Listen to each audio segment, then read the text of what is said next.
Look, it goes without saying we're here with intention and purpose, and that is to address the ongoing drought conditions in the state of California. As you may recall, in April, we initiated our first proclamation of a state of emergency related to this year's drought.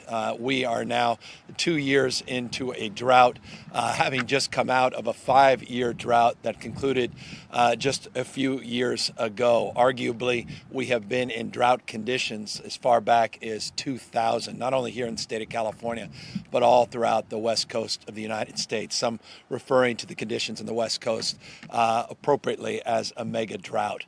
These conditions are familiar to many Californians. As a consequence, we have conservation as a way of life as it relates to being more efficient, more effective in terms of our use and utilization and distribution of water resources. However, conditions are such, they continue to devolve, and as a consequence, today we are doing what we had signaled was likely to happen, not only after the initiation of an April proclamation of a state of emergency, but the subsequent state of emergency that we announced in May.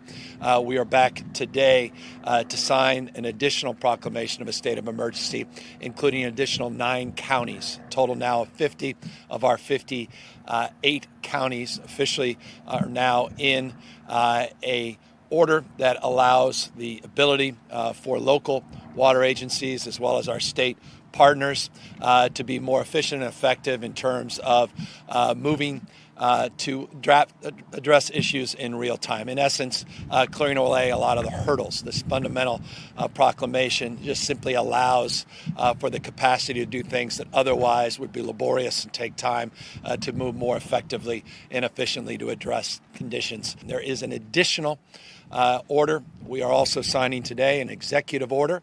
That executive order specifically will lay out a framework to encourage voluntary water conservation efforts in the state of California. I want to underscore voluntary water conservation here in the state of California.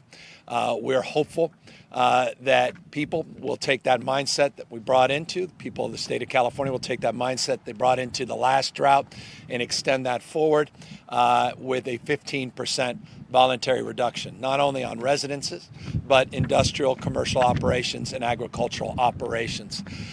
We are encouraging people to do common sense things like reducing the amount of irrigation, the water you're doing out on your lawns, for example, reducing perhaps the time that you are in a shower, not eliminating that time, not here as nanny state. We're not trying to here be oppressive. Again, these are voluntary standards. We have laid out a list of ideas that include just taking a look at where leaks may be occurring on your property, taking the opportunity to update the efficiency of your shower heads. As an example, when you're doing a load of laundry, make sure it's a full load of laundry. It just helps with water consumption as well as dishwasher. Make sure, or just encourage you to take a look and have a full load at your dishwasher. By the way, you do those things, you also save money.